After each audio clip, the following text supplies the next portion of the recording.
How does one become a brand ambassador for a sex toy brand? How does that work? But I was like, that's amazing. Like UFC saved my ass. Yeah. That's why I've always loved UFC, but I was like, UFC literally saved my ass. Look, everyone in my space, the online money making online, right? The pitch was work from your laptop from home. Now everyone's working from home, realizing a shit. You got so much stuff going, and every time you post, obviously it's fighting, right? It's fights, but every time I see a Moments post, I saw the mirror.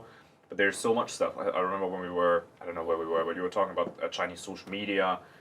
You're Mr. Geronimo, after all, right? So, yes. You got that thing going on? Yeah, I mean... How does one become a brand ambassador for a sex toy brand? How does that work? We're gonna do the video. This is huge. Yeah, we're gonna put you on. We're gonna like lay you over this video. Yeah. So yeah, how do I become the face of a sex toy brand? Right. How does that work? Mr. Geronimo. Yeah.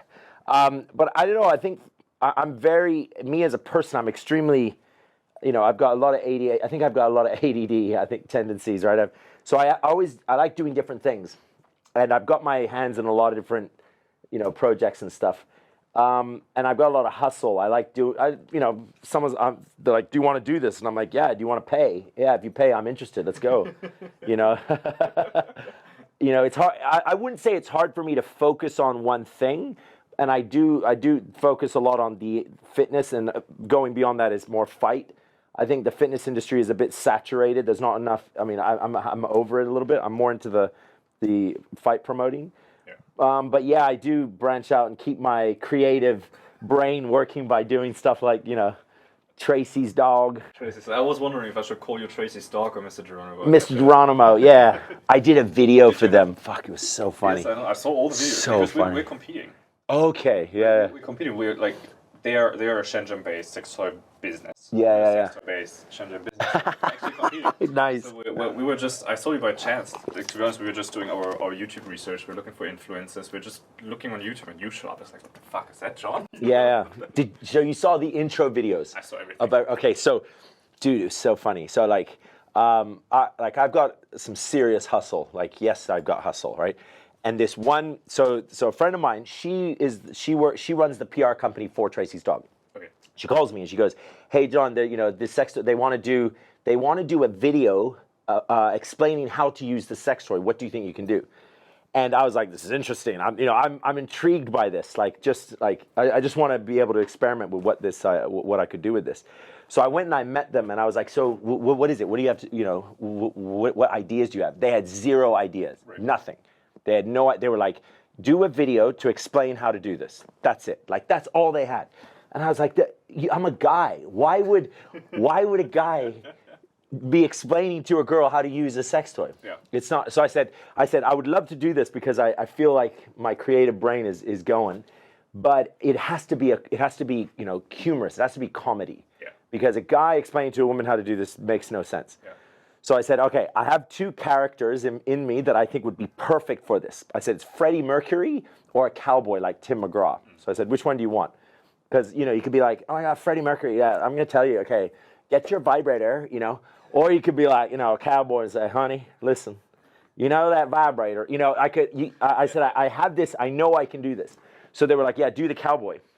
So I said, all right, they got a guy to film, a guy named Boris, some Russian dude, right? And they were like, "Do it, work it, make it happen." And I remember I was doing all this other stuff, so I only thought about this on the day that we were shooting. So I'm in the taxi with Boris, and I was like, "Hey, Boris," met him for the first time. "Hey, Boris, what's up?" "Yep." So I said, "Listen, Boris, I'm really pressed for time. We're going to do this in 6 hours." And I said, there is a way, when I've done so much movie stuff, so much production work. Every time it's cut, there's all this stuff, right? I was like, there is a way on this planet to literally do something in the first take. It is possible. But yeah, you want to do one take, then you want to do and then a backup, and then, you want to try from this angle. And I said, "Boris, do you agree that we could probably do that? If everything was right, the stars were aligned, we could probably do this in 6 hours." He was like, "Yes, I could." I said, "Okay, that's enough. As long as you're on board with this speed, let's figure this out." So we got to the set, and so I'm looking through the script, and it's so I'm like, okay, the character I'm a cowboy. I'm explaining to a woman, so I'm like practicing my accent. I get my drawl on. I'm like, yeah, darling, all right. So I'm practicing my, and then Boris is like, how are we gonna shoot this scene? Yeah. Like one scene was like, how do you? I think it was like how to charge your vibrator. How does how do you plug it in? And we were like thinking, like we were looking around the set, and we were trying to find a scene that correlated with the message we were saying. Like there was one where it was like penetrate your hymen. If you're a virgin, Yeah. And there was a pool table, and I shot a ball into the hole. We were on fire. It was so good. It was so good. Where does that creative energy come from? I have no idea. I don't know. I just have that. And if I'm working off someone well, it really is fun. I mean, it was a sex toy, toy. It was a product. So it's not something I would promote. But honestly, out of all the production work that I've done, that was the best for the time. The amount of it was magic. Videos are awesome. But also the first time I was like, man, that's a great script. We should have the same kind of marketer, the same guy that wrote the scripts. We need to find out who. It was all done on that day. Shit. Like there was one. Maybe you can write our scripts. There was one. I don't know what it was. I was just like I was thinking. There was one about piercings. Like the question was, if I have a piercing, can I still use the vibrator? Da, da, da. Right. And I was looking around and I saw this eagle with a beak. I was like, let's use that. I'm gonna have my hand on the beak, and you're gonna start the shot with the beak, and you're gonna pull out. And you're gonna roll out, and I'm gonna talk that you can, and then there was like a thimble like from a band, and I did the thing, It was all these sort of things that assisted in the message that made it interesting. Right. But that was really fun. It was really fun. I don't know. I get that creative brain going, and it helps me with my actual business. It's good to do that. At least it's healthy for me once a month to do some sort of production work. Get involved with something that like gets my creative energy going, and then I draw that to my actual business. So what's the actual business? Fitness and fight. Yeah. So the mirror product, them being my parent company, I'm invested with them. I'm building my own fitness application for coaches, helping them connect with trainers. With clients. So that's a COVID business. Yeah, COVID business. You know how you have COVID babies? Yeah. You have COVID businesses. I have one of my own. I know. Yeah. So that was obviously the inspiration of the world's moving online. So there's a guy I've known for 12 years, and he was like, John, let's do a business. Now I have an idea, I have a vision, and then we bounced off with each other. We came up with an idea, and we've been working on that for like 8 months now. Maybe we're 1 month away from beta testing. So yeah, it'll be a platform. Long story short, I don't want to talk too much about it because I want to keep it on the DL until we launch, and everyone's like, "Oh my God, you created that! Oh my God!" But it's we should talk about that off camera. Though I have some ideas too. Yeah, but it's basically it's a application helping trainers connect with clients. Right. Yeah, and assisting trainers enhance their online business. So yeah, they're online because so many trainers are online now. Whether not just be live, but some people that's just how they were. They were always like, buy my online class. I've got my YouTube videos. Then you come in, you buy my course, and you get your private little Zoom session. Or you never consider doing that? It wasn't really my thing. What? Fitness. I don't know. Just fitness. I don't know. I've had a bit of a love-hate relationship with fitness. I've always I like doing it, but in some senses it gets boring, And I'm not the guy to, do a bunch of content and then teach people how to buy. I get bored. I get bored of doing that. I don't know if you know Jeff Cavalier, no. Athlete X. It's like 30 million followers or something. He'll do, a fucking 50-minute video on bicep curls. Yeah. Well, if you would get 10 million a month from that, $10 million a month. Yeah. Maybe you'd be intrigued with 30 million followers. Yeah. I mean, sure. Money, no? Yeah. Sure. I think if I did do that, I should have done it a long time ago.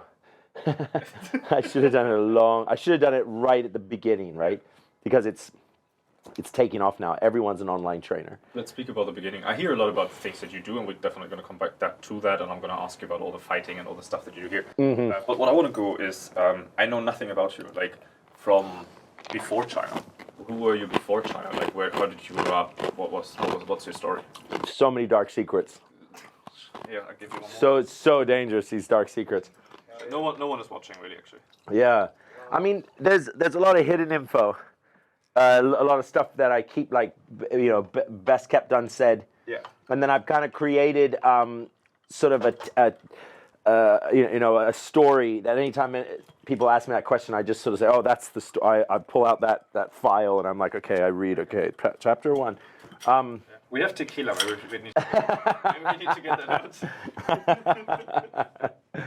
But yeah, I mean, you mean like my China story? No, before China. What happened before China? China stories, we're going to get there in a few drinks, but yeah. Let's do before Before China. I mean, I was in Taiwan, feet on the ground on my 14th birthday. I'm 35 now. Yeah.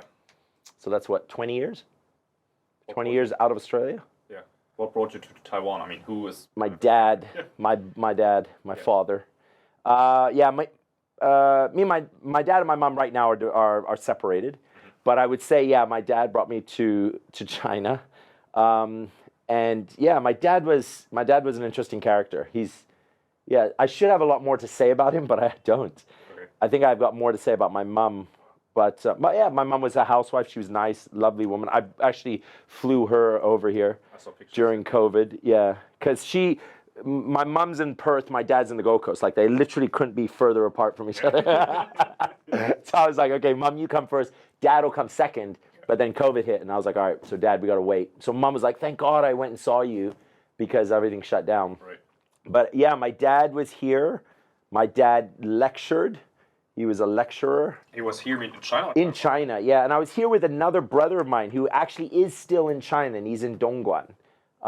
He's been based here, and he speaks fluent Chinese. He's got 3 kids. He does. Yeah, he's got three little 混血. He's got mixed blood, right? I just saw him. Yeah. I don't know, 2 or 3 weeks ago. That was at the fight night, right? Yeah. He would have been drunk off his mind, I think. Yeah. He's a hassle. He's a rough story. You should get him on the podcast. He would love this. This is like, yes. Or maybe at one point you just sit here straight up and I'm gonna lay on that couch. He would drink you out of business. I tell you, you'd be like, come on. I'm not a drinker. Yeah. So it's an easy work with me. How long were you in Taiwan? Taiwan was a year, I think, just a year, just a transition place to come. Sort of felt like, Taiwan's extremely westernized. Like we were in the complexes where there was like the houses with the American flag hanging out of it. There were churches. It was like little Shirko. Like American town. Yeah. Yeah, it's very, very westernized. So we sort of felt like, it was a good spot to suss out work. Was this a place we want to stay? But then I think China just exploding, kind of becoming an interesting place to go. I think my dad wanted to make the jump.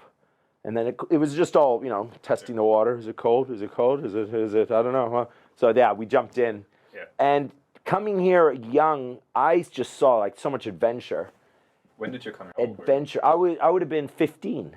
I would have been 15. From Taiwan here? Yeah, and my dad extremely relaxed, kind of not a very. He didn't really have many. He wasn't like, John, you have to be home at this time, or like there was a big adventure here, and I kind of went for it. Yeah. So even though the whole, during coming and going, different family people came in and out.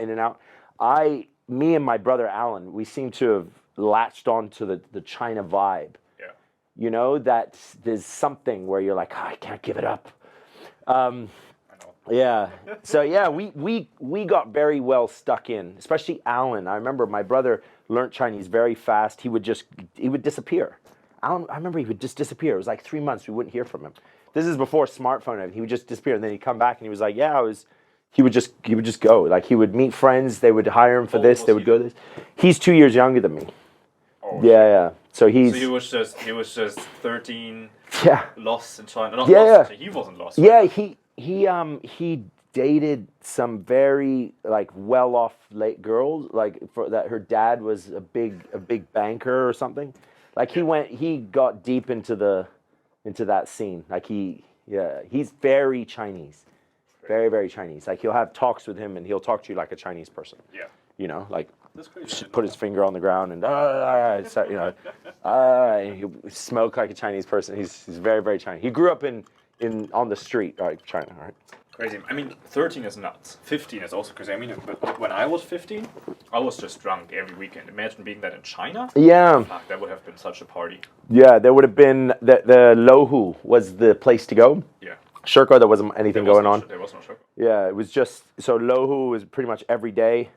We just run off to Lohu, skateboarding, graffiti, break dancing, going to these clubs / KTVs, disco. How many other foreigners were there? It was like you saw a foreigner, you were like, "Hey, dude, wow!" It was like nobody, right? Right. And back then, like foreigners that did come here, they were a little dodgy too. This is the place you'd go to hide, So that's it. You noticed that, right? China still has this sort of group of foreigners that are very. I know some who just recently got arrested. Yeah. They're like you wouldn't fit anywhere else in here. You're hiding here. Right. You're trying to be. China. But I think also Thailand. These places, people go, people leave. Yeah, I mean, it's gotten a lot better. The credibility of your average expat here is a lot better than it was. But when I first came here, any of the expats I saw back then, very, very few I'm still friends with. Like, they were like, whoa, this... But then you've seen like different waves of expats, right? There were shady people, then business people. Yeah, a lot of people, some of them would come in here for the business, right? They're here to trade. They're here to export something, right? Then there were like people out for an adventure, do a few teaching jobs, and then backpack their way up north, and then go off somewhere else. Right. That has declined now pre-COVID, right? I mean, all the teaching people, all the people that are just here to make a quick buck and leave next year, like all of that is gone, right? It's completely gone. Yeah, that's gone, right? Crazy. That's gone. Maybe it's just gone from Shenzhen, but maybe other parts of Shenzhen. You think the Shenzhen people moved out somewhere else? Yeah. Like I think other areas of China that like Shenzhen back 20 years ago is just starting. Like these other areas. Yeah. Not so much sort of the Bay Area, but maybe more. West China going up like into those, they're all getting their Shenzhen kickoff, right? They're going. Right. Yeah, where Shenzhen now is I mean, Xi Jinping is coming this week. Yeah, I know. VPNs aren't working anymore. Yeah, and he's like issued like Shenzhen will be like the most economically strong city in all of China. Yeah. He's issuing all these new rules and stuff. I mean, to be here is just such a blessing. It is, yeah. I'm glad you say it that way because I always felt that, but I don't know quite how to express it because it is still China, and it still has its ups and downs. But I really feel lucky being in Shenzhen, I guess, versus another. Every city has its benefits and its disadvantages, but I think Shenzhen, I've been here so long, I know everybody, right? So there is a lot of, I can use this network to, I can get a lot of stuff done. So that I'm thankful for. But where did you stay here since you were 15, or you had some time where you weren't here? Oh, I worked in Shanghai for a bit. Obviously traveled in and out, went to the States for a while. Okay. But like for China, if there ever was a place to live, it was Shenzhen. What did you do for like work? You were a trainer? Yeah, that was my training days. You were like a skinny dude. Skinny dude, yeah, growing muscles. Right. Dude, my very first client that I trained, that would have been like 12 years ago. I could just finish school, I don't want to go to uni. I want to start working. What's my job? Trying to, and then my brother's like, hey, you love to work out. You like sports. Why don't you train people? And I remember when he said that, when my older brother came from California, right. He visited telling me like, he's sort of like, you should train people. I remember when he said that, I didn't even understand it. I didn't even know that was a thing, that was a position. I knew like, yeah, people get paid to do certain, but I didn't know someone would actually pay you to help them work out. I was like, I thought everyone just worked out. I thought that you paid the gym, but they were like, no, you could be a trainer, and they would, you get money, and you tell them to do the bicep curls. I'm like, I remember thinking like, that's an actual thing. And he was like, yeah, you should study. And I did go to California. I went to ISSA. That was the school, the International Sports Sciences Association. But I remember my first clients, you kind of develop your craft with people, right? Because training is motivating. Yeah. Actually, first and foremost, you are a motivator, then a trainer. Sometimes most people that are trainers, I don't actually think they're trainers. I think they're motivators. And you kind of need to know the difference in order to understand what you're providing and what you charge, and just so you understand what the whole process is. Like a trainer, if you're coaching, if you're the fitness trainer of an NBA team, and like he's got a bad ankle, he has a bad back, that guy's neck, I got to watch it. Right? You're doing like exercise therapy with these guys. You know exactly all their loads, how much they should lift, what their cardio is. That's a trainer, right? But a motivator is like some lady who's just been divorced and she's like, I'll pay you money, just make me sweat. That's a motivator. Come on. Yeah, sure, you can, I know how much you're squatting, but she doesn't care. Right. And she's not going competitive. She wants to sweat, lose weight, and feel good. She wants to be confident. So it's kind of, later in my years, as I was opening gyms and doing all these other businesses, I was imparting that understanding to trainers. I was like, you're a motivator. If you're not a motivator, you're sure as hell not a trainer. You know, like you got to be a motivator first to get the client, to understand what this industry is. Yeah. Then you can progress to be a trainer, even if in your own mind, right? Yeah. But I remember I was establishing this craft first, like just engaging with people, and I would charge like 30, 50 renminbi. Yeah. You know, like $6, like yes. $6 to $10 for a session, right? And like, didn't know why I was like, how does it work? What's a warm up? Right. Like, what do you want to do for a warm up? Or what is a good warm up? Or can you run? You don't want to run, or right. And it's dialogue, and you're stuck as a trainer. Yeah. So I remember just I was so into it because I was so passionate about training and exercise and fitness that I was just like, everyone should have this. It's like I had some buzz that I wanted to give everybody, right?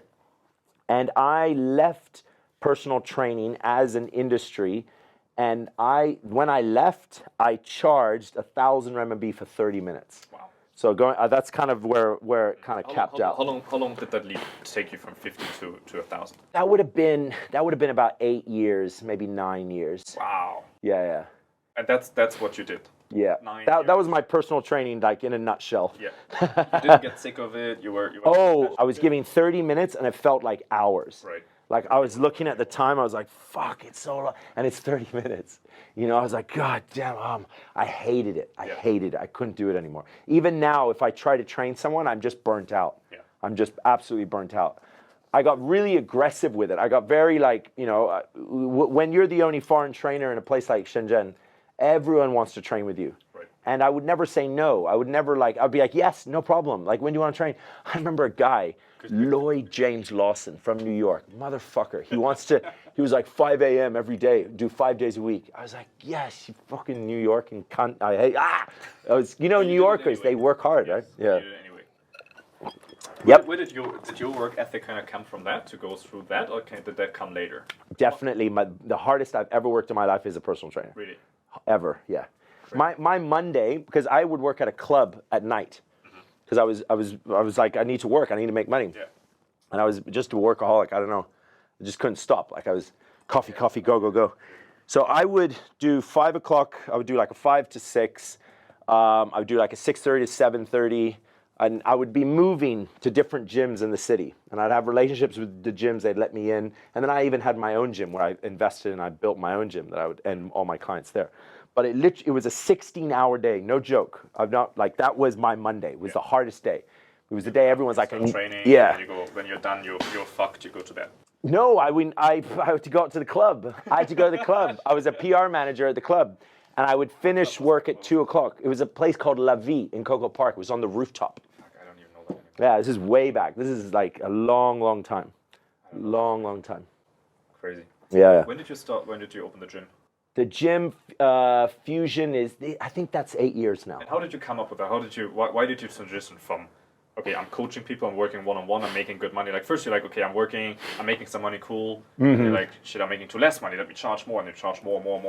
And eventually the money it doesn't matter how much you charge, you still want to do something else, right? Yeah, I mean, I should have, if anybody's listening, I mean, education really... my education in my life has all been through trial and error, through experience. I've made so many mistakes in my life that's been my education. Had I, with my kids, they're not going to do what I did. Yeah. They're not going to do it. Like, about pricing, about how to monetize what you can do, and all of that my older brother taught me, but I never had formal education. Like, my hours that I spent on sweating away, I sure as hell didn't get my investment back, right? So, first, my mind was so clouded by my passion for fitness that I was just, yes, cool, great. No, don't worry, it's fine, don't worry. Like eventually, I started to be like, no, you have to pay. Like you got to pay me more, and I'm charging more, and stick to. I was way too nice to people, right? But when you're in the fitness industry, it's funny you say like, why'd you go to the gym? Everyone in the fitness industry wants to own their gym. Yeah. Everyone. Yeah. They're all like, that's the ultimate expression of who I am, is to own my own gym.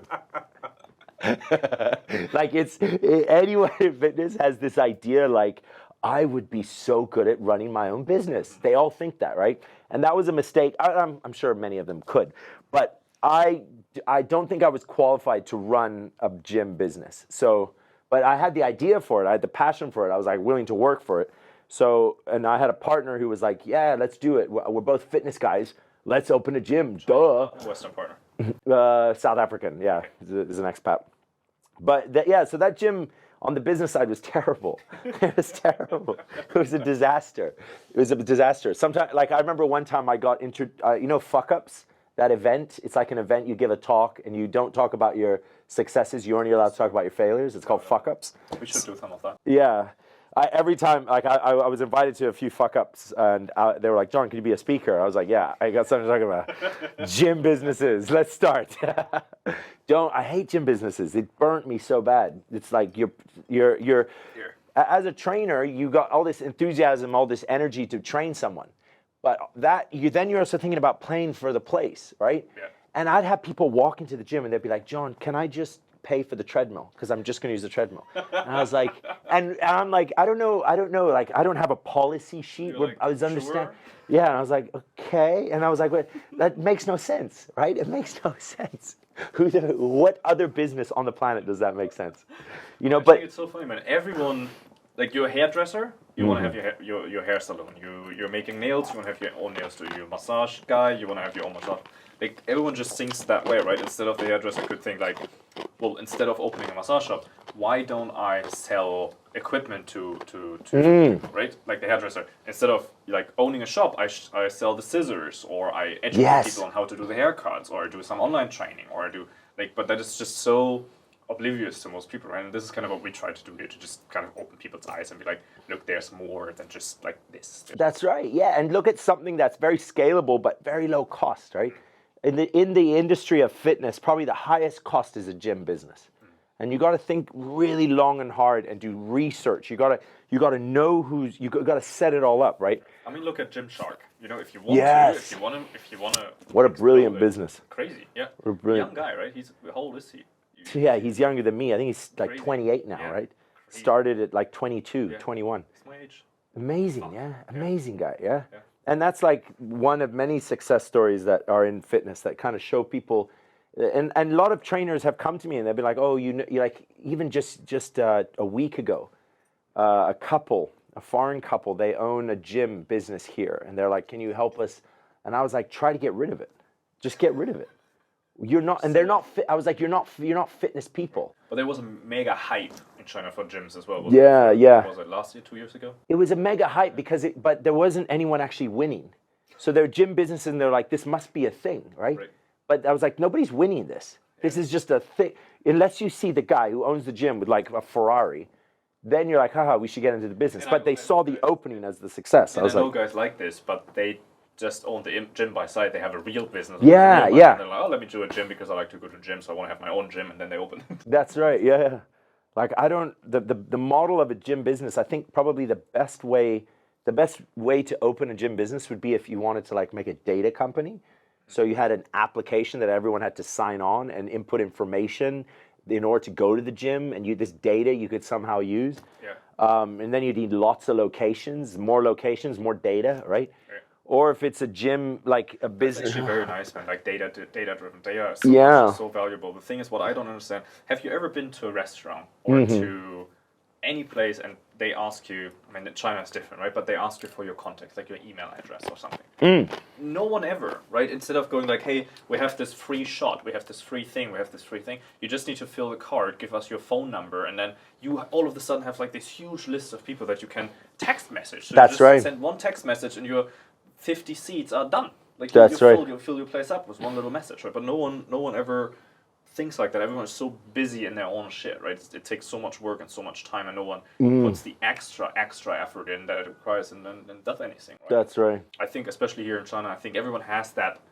extra work ethic. Yeah. You know, like Details. right. It depends on who you talk to, right? But if you talk to other business owners, like no one is saying, "Oh, today is Sunday. Why you were working today? What's wrong with you?" Like, Yeah. it doesn't matter. Who gives a shit what The day? city It's doesn't like, sleep. Yeah. Yeah, that's right. I mean, they say that about Shenzhen, like it's because it's like the tech capital of the world. Right. Like you'll drive by 4 a.m, you'll drive by Tencent Tower, all the lights are on, and they said like it's the highest work stress rate in in all of China and all that. Yeah, people here really work hard. It's good. It's inspiring. If you can tap into the energy of Shenzhen City, but there's nothing worse. If I go back, I go to Germany. Fuck, I'm bored out of my mind. There's nothing going on. Yeah. Second, anyone I speak to, I canceled all my friends, all the subscriptions. I was like, okay, unsubscribe.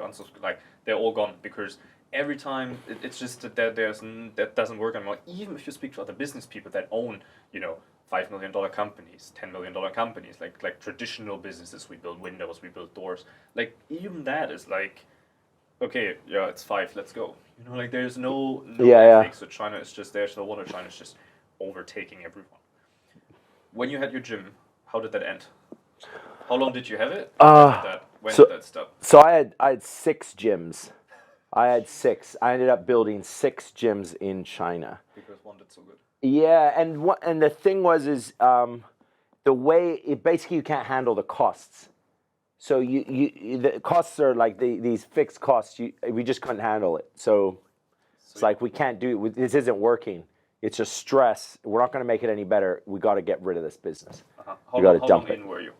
How long did it take to go from 1 to 6? Fusion, the business, the first one, the big one we did, while I was a full-time personal trainer. That one, we got an eviction notice. They were going to tear down the building. They were tear down. Yeah, and we were like, what? And that one was such a funny business because we had like, it kept, things weren't working. So we kept bringing on investors. It was just like, it's not working. We need more capital, and we'd get an investor and bring him in. And by that time, there was so many people involved with it. And they were all like, just dump it. Just get rid of the business. It's costing all of us. Just dump it. So we moved that gym to a place in SeaWorld. It was like 5 times the rent. Got to get rid of half the equipment, but then kept trying to push it on, right? Push it forward. Yeah. And... but yeah, that was how that one died, and then the other ones, it was a similar story. We just can't cover the costs. We need to get out of this business. Yeah, but was it all the same? Was it all one chain, or was it like no? Fusion's one. Fresh was Shenzhen location and Dongguan location. Okay. And then there was Project 01. Project 01, that was an eviction notice as well. And then the SeaWorld one, just again, the cost just got too high, so we had to. It was just like everyone just signed off, said we have to dump it. That's it. Yeah. No money back, but we don't have like a hole that we're burning money in, and so people are thankful for that. Eventually, yeah. You gotta do something. I mean, I learned a lot, not just about gym business, but also obviously fitness business and just business in general. Just what. I mean, I was so ambitious, and I'm still ambitious. Right. But back then I was... You were just ambitious for the wrong thing. Yeah, well, I just bit off more than I could chew from my experience. Yeah. I didn't have the experience. Like, if I was me now and I went back and I had those businesses, yes, they would be successful because I know how to manage a team. I know how to get results. But back then I was just a young kid who's just like still high on the fitness train, right? Do you miss that? Do you regret that experience though? Yeah, no. I mean, now I'm okay. Now I'm happy. I'm very happy. I've created the success again. But obviously, I know that success now you can only attribute it to your past, what you've learned. Right. So I've got no regrets there. But it also helps me to educate people. Don't do that. Don't do this. I'm very good at don't do this. That's like I don't know what you should do, but I know what you shouldn't do. Yeah, if I was invited to some entrepreneur talk or some TED talk, I'd be like, here's what you shouldn't do. Here's what you shouldn't do.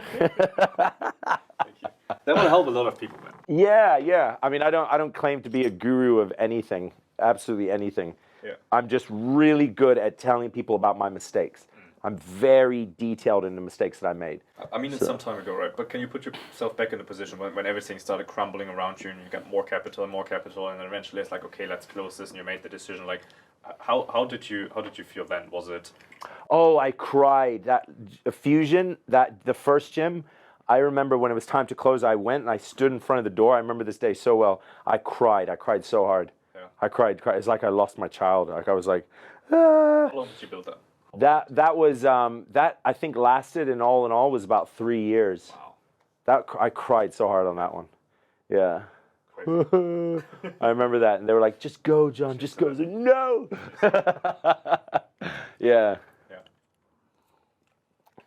That's why I'm so intrigued with like more cost-effective, highly scaled businesses. Like when you were telling me about what you do, I'm so intrigued by that because my history of business has been so much work, so much hardship, like so many no hours of sleep, so much lifting, so much physical work. Now I know you can correlate the work, if you're working on the computer, you have to focus I know, and I wasn't doing much of that, but I was just, there's so much work, right? Yeah, I used to be a carpenter. I know physical work. Yeah, and you see something, you lose something, like you built something, right? It's not like losing a website. No. It's different. It's very different, You have a team, you have to let go of people. Yeah, like you have to fire me. I remember this girl, Diane, what was her name? Dana.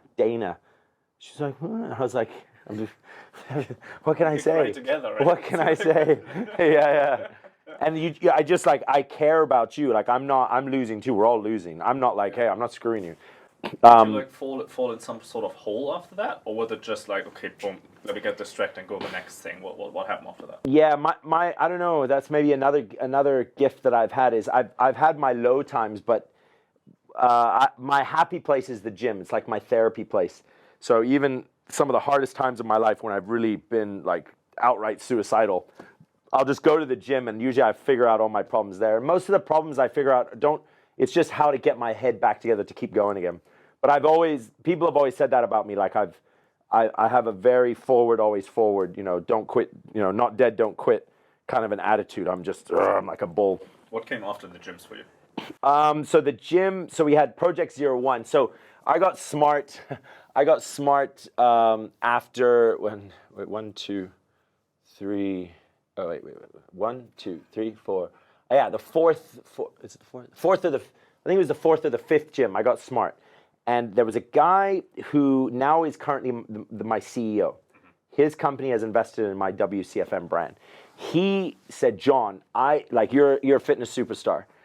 I was a superstar back then. And he was like, I want you to shoot content for me. His goal was to build the beach body of China. Beachbody they own P90X, T25, all those content. It was like the first video content business, right? And he wanted to do that, and he wanted me to be the fitness guy. He wanted me to be Sean T, right? Yeah. Or what's the guy, Hogan, the P90X guy, right? So he wanted me to be that guy. So I was like, yeah, sure. And then, so I shot a bit of content for him, and he started doing this thing, a subscription model. So he was doing that business, but I had a good relationship with him. And then when my last gym that I owned with the other partners, when that finally went, I went to him and I was like, what do you got, dude? Like I'm 100, whatever you're doing, I'm in 100%. Yeah. And he said, why don't we build the offline to my online?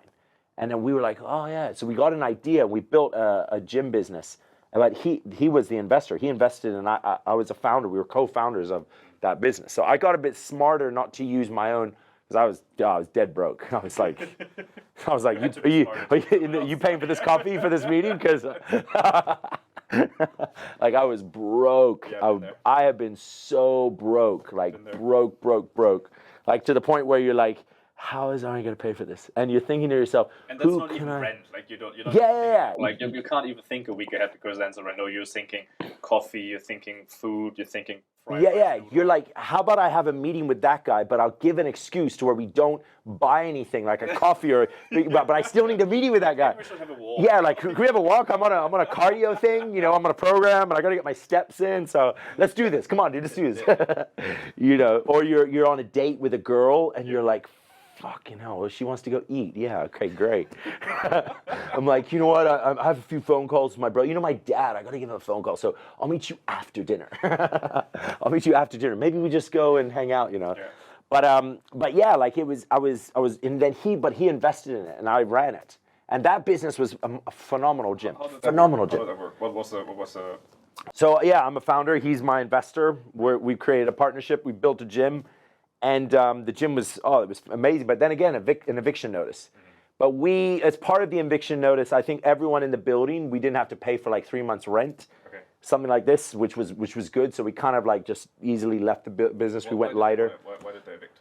Oh, you know, Shenzhen, you turn your head and a building's being built. I know. So we were at one of the shorter buildings, and they wanted to build a skyscraper there. Right. We were in High Tech Park.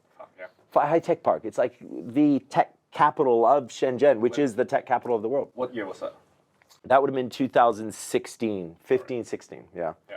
So that location, they want to cut the building to build a bigger one. It was quite an old building. That's why rent was very cheap. But that business, when that left, that's when I started Fight Night.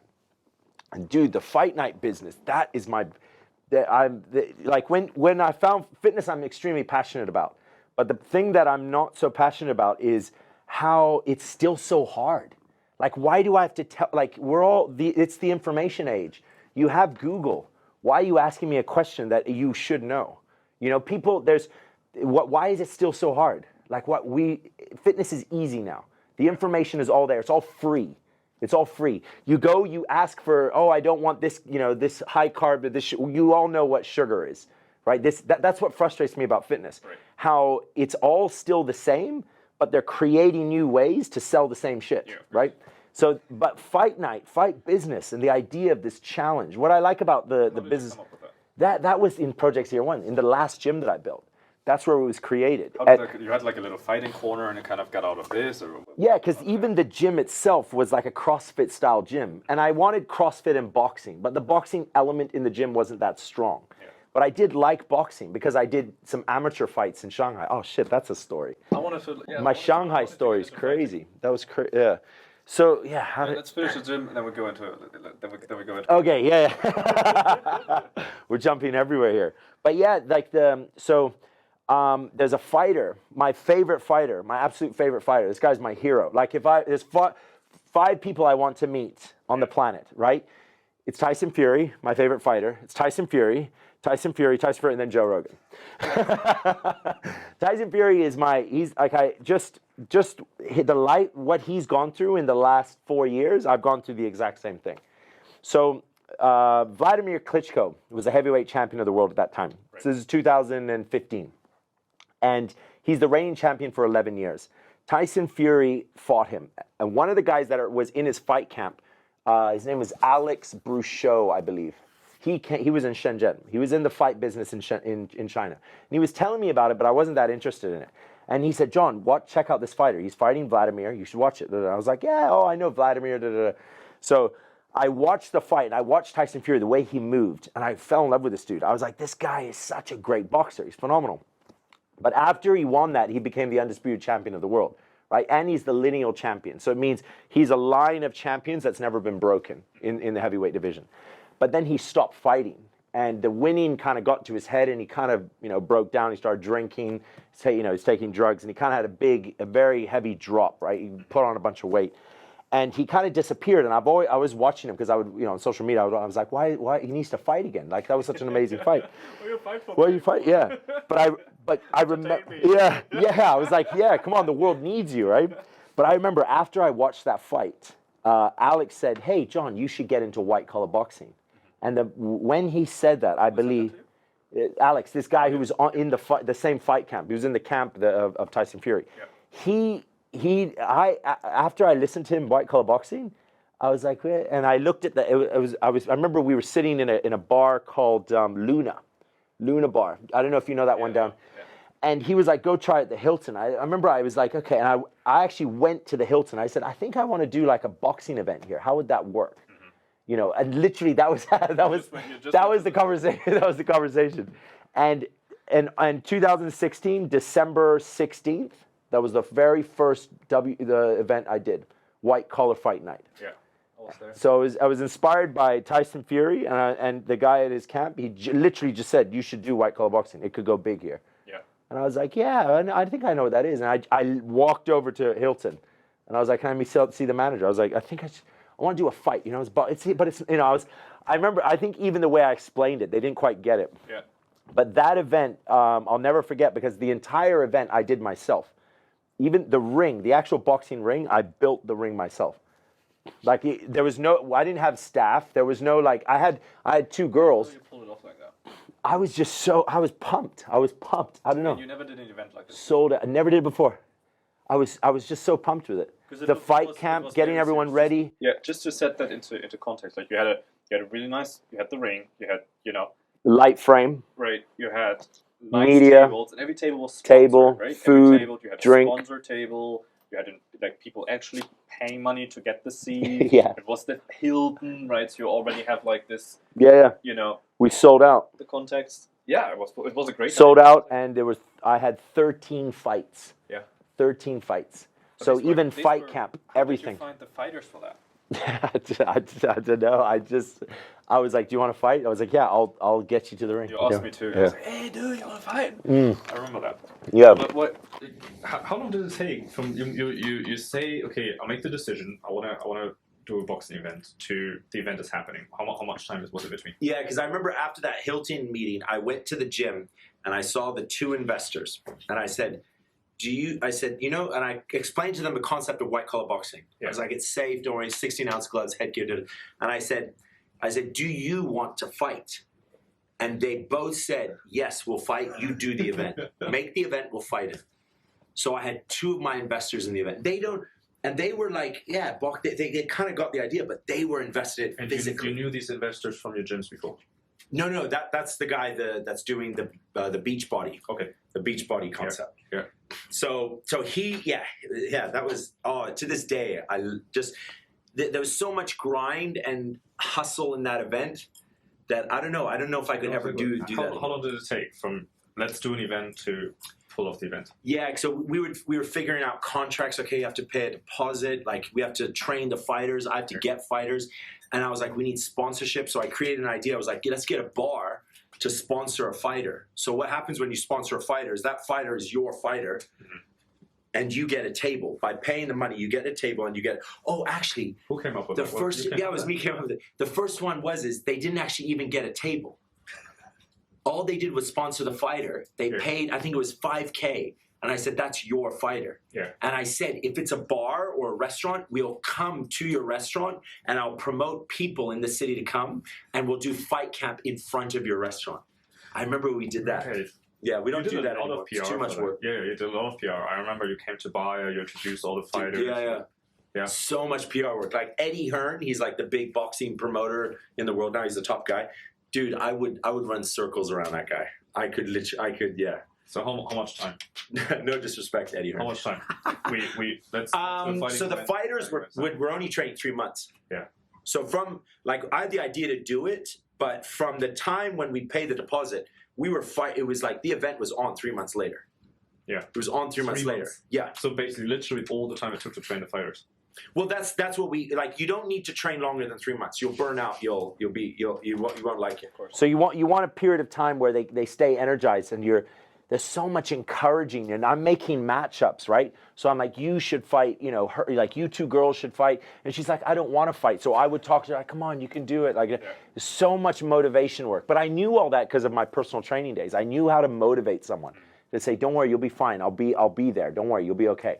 So I had 13 fights, 13 matchups, and we sold out, and I had agreement with the bar. I said, that's the fee we'll pay, but the bar I'm bringing, and they're buying from your bar. I want a percentage of the bar tab.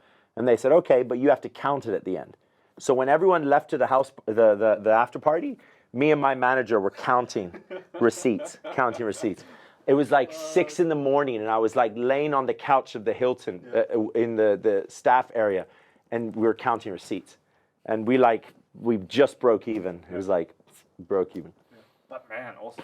So I think it's crazy how one failure, like a big failure, leads to this, because this would have never happened if the gyms would be doing half okay, right? Let's say the gyms wouldn't even have been like awesome. They would just have been doing some money. You would still be doing the gym now. Yeah. Because we figured out a concept people like. It's a challenge product. Like people are paying to train. So when we got the eviction notice and we were like, it's okay, let's just focus on the fight night. And the idea is that I'd go to a bunch of gyms. I'd say, give me fighters. And you're part of our platform, right? Yeah. We're just like thinking more of like modeling it like the UFC, right? UFC, yes, it has its gym brand, which is franchised. Right. But we're just the event. And other gyms contribute, right? So we did, the year after that, we did an event in June. We took July off, then we did September in Chengdu, we did November in Guangzhou, and then we did December back in Shenzhen. Wow. And that event, the December event, the next year was 700 people, all paid. Cheapest ticket was like $580 or something. The most, like all front row tables sold in the first week. People were pumped for it. It was the best event we've done. Yeah, because you did so much publicity already. Like everyone was waiting for it. Yeah, they were really excited about it.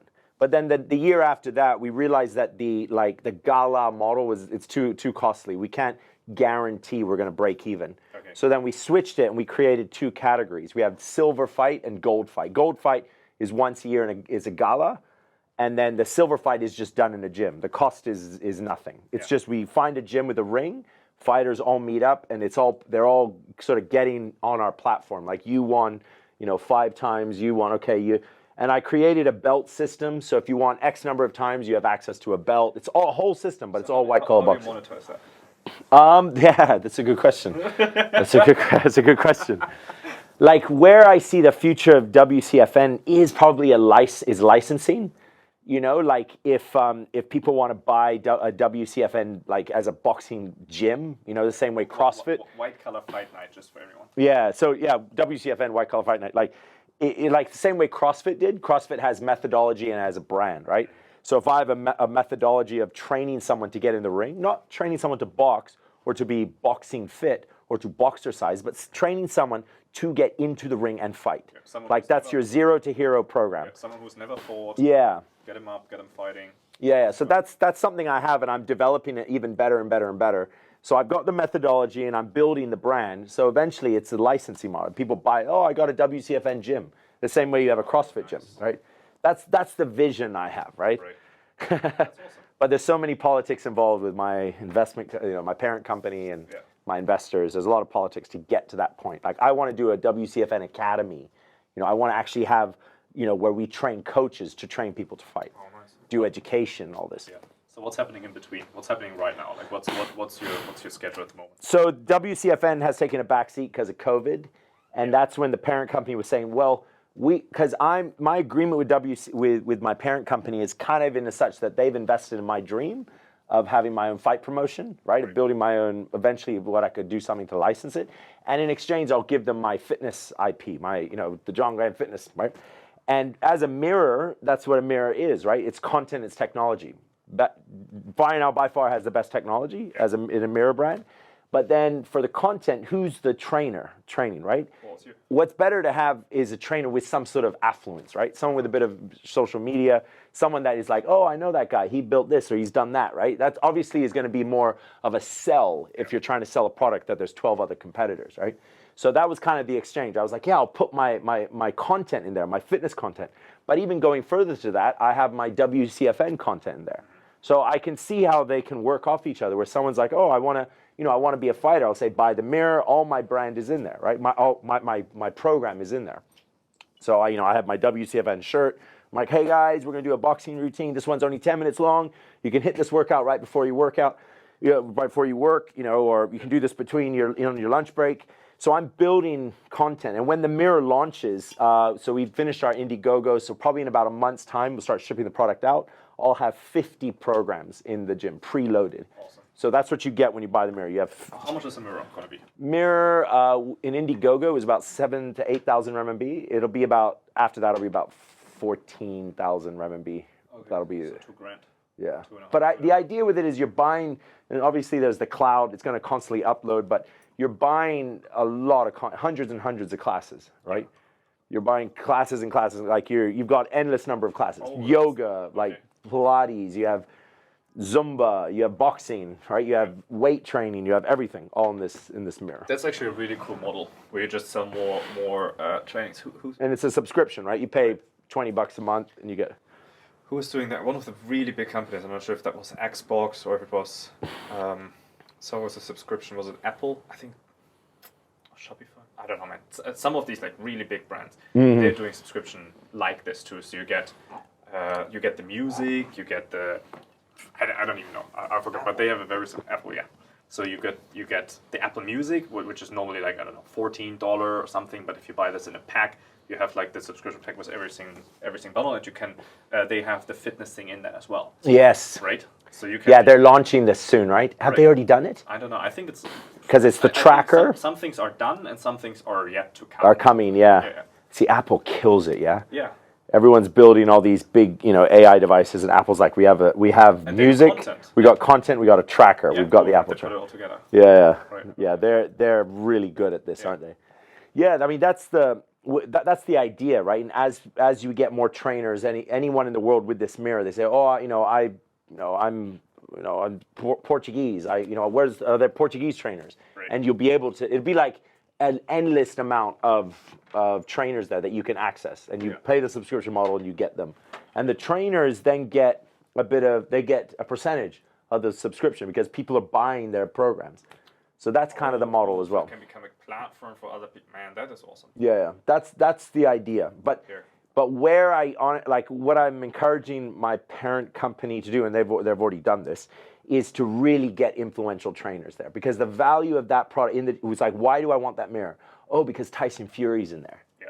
If I could learn to box with Tyson Fury, Fury's in my mirror. I will buy that. I'll buy 40. I'll buy the mirror for my office, for my, I'll buy it for everybody, right? Right. Because people are attached to that influencer, that person that's influenced their life, right? In that fitness personality. Yeah. So they want them in their home, training them, not just content, but tracking content. So when they're doing something, the camera is tracking you do it.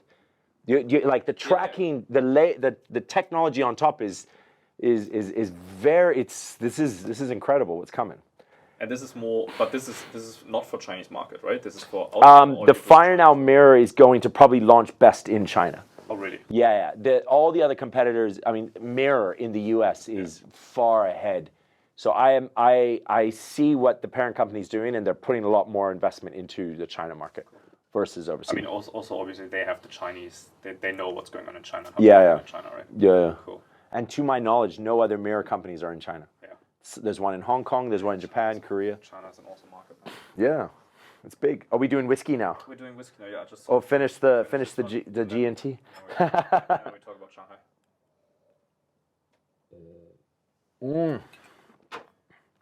Tell me about Shanghai. So, we're in Shanghai still. How long were you in Shanghai? Yeah, a long time. So, How old? When did you move? so this was when I would have been about 24 to 28 during this time. Because in fitness, being a trainer, I was looking for where the most money was. Which area was the most money? Was it in training basketball players? Like, should I go become a pro coach? Or is it like in yoga? Yoga is another big one. Should I, just drop everything and start doing sun salutations? Whatever it takes for the money, right? Yeah, like where's the money? And in China, particularly South China, the money's in golf. Golf is big money. Yes. People will throw, like I've seen like pro golf instructors charge 6,000 RMB for an hour. Just to teach you, that's your grip, that's right. And people will pay that. They're like, yeah, it's a sport that demands you got to have a wallet for this, right?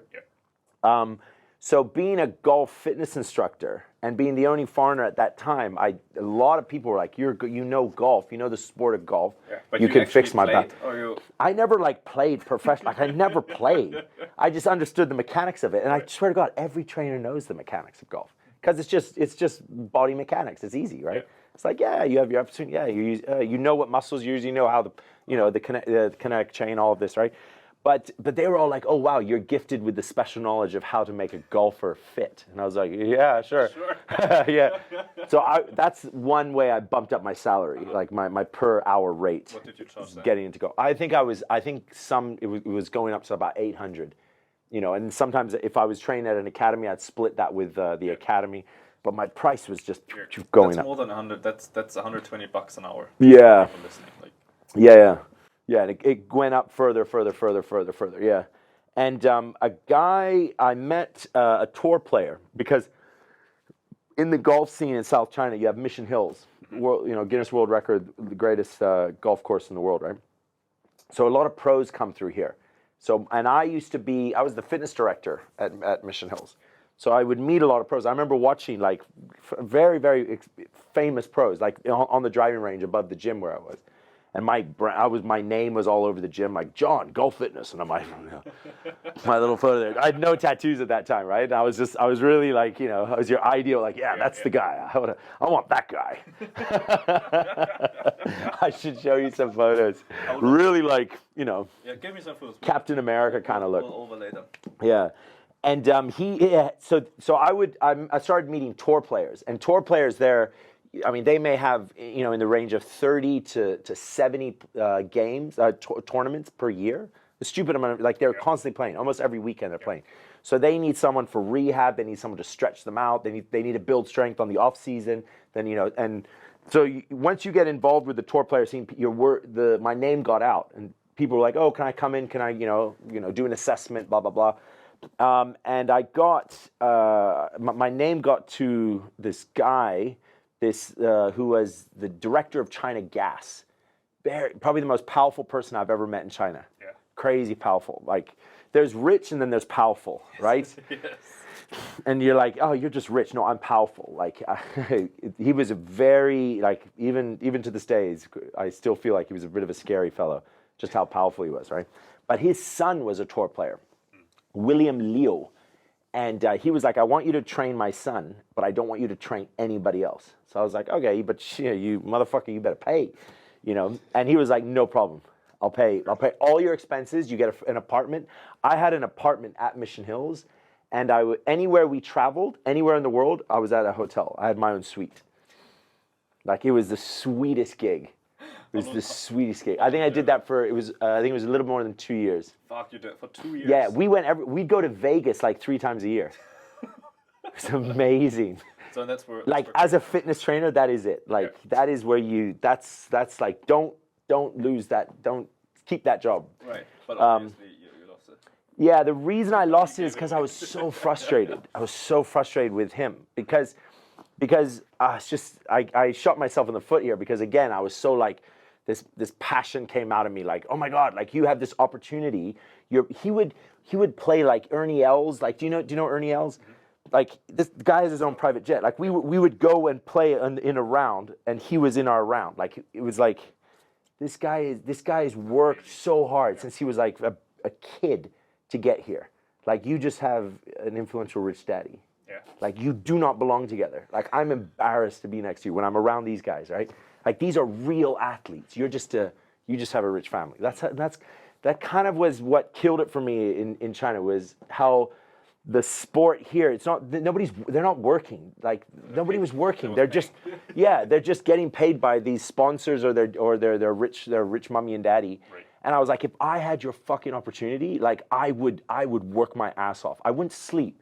I was supposed to train him 2 times a day, and he would be like, "Oh, John, just train me in the morning. Come give me a massage at night." Like, he just wanted me to give, because I know sports therapy massages. Like, I was like, dude, I'm not gonna. Like, you gotta work. You gotta work. Your dad wants you to lose weight. You want to hit the ball harder. Come on, let's work. But he squandered it. But he was a young kid. But you went out at night then too? Yeah, like there were days like Tell me about those. we were in Hong Kong. My God.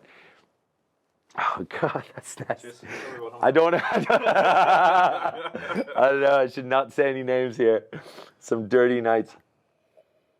We played in the HSBC.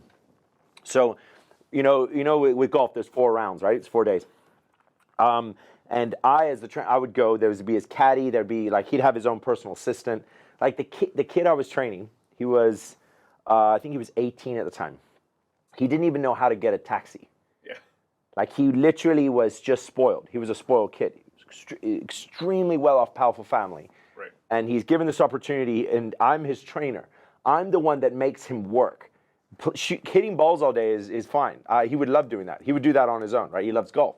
But I'm the one that's like, no, you have to work in the gym so you're better in golf. I'm like I'm the bad guy. I'm the bad cop, right? The golf instructor is the good guy, right? So I was just so frustrated because I saw his potential, but he wasn't accessing his potential. Like, yeah, we would have fun together. It was a good gig. I was paid way too much. Paid, so yeah. And everything was free. But like, I was at, you're staying in a hotel. You're in a 5-star hotel. Like, I'm whatever I want. I'm just like, put it at the room, put it on the room, put it on the room. Yep, put it on the room. I was in Vegas. Yes, dude, this one time. Fuck yes. You know the Wynn Hotel in Vegas? Yes. It's like Wynn Encore. These are my favorite hotels. So we would go. I was in a suite. It was $600 a night. This suite. So I'm in the suite, and the suite is like a tennis court. It's like the bathrooms over there. Like, oh, it was evil. It was so mean. And I'm in Vegas, right? What do you do in Vegas? Yes, you know what you do in Vegas. Yeah, I wanted other people to enjoy so I was like, come up to my room. Right. Everybody come up to my room. It was eventually it's full of strippers. yeah. But you only went nuts out of China? Like, there must be you're here like. Oh, in China? No, he was in Mission Hills. Mission Hills is in the middle of bumfuck nowhere. Like, we had our apartment there. It sucked. I was like. Right. Like, sometimes I would get a cab back to the city because I hated it. What's the craziest thing that happened in China? In China, my craziest story. One of the craziest. Jesus. That you're not gonna get arrested for if anyone sees this. Like, anything. There must be. My craziest story in China has to be my court case. Yes, tell me about that. That one. My court case. Yes. That's a rough story. How did you get to court? So, this is a good one. This is so juicy. This is a big fucking steak we're chewing in here. So, how does one end up in a Chinese court? So what happened was, dude, I was taken to international court one time, but I think the guy there was something wrong on his end that it didn't go through to the actual court itself. So I think he filed it and then it was like rejected. But so one of the gym businesses I own, again, we couldn't cover the costs. We wanted to get out of it, right? So we're trying to dump this business, and there was a guy. I forgot to tell you about my boxing. So, real fast, I'm in Shanghai. I'm training this kid. Like, I have to be in Shanghai to train this kid, right? I'm his instructor. I'm part of the team. It's China Gas. I'm trying the China Gas team, right? So while I was there, I was training him, but I had a lot of hours to kill. And my buddy was training in a boxing gym. It was Michelle Aburo's academy, the Aburo Academy. She's a 7-time world champion, black lesbian boxer. Like, she is incredible. Like, an amazing story there, right? So I went and trained at her academy. She had a fight. I just signed up for it. Like, literally after one class, my buddy was signing for it. I was like, fuck you, I want to sign up for it too. So that was my first fight in Shanghai.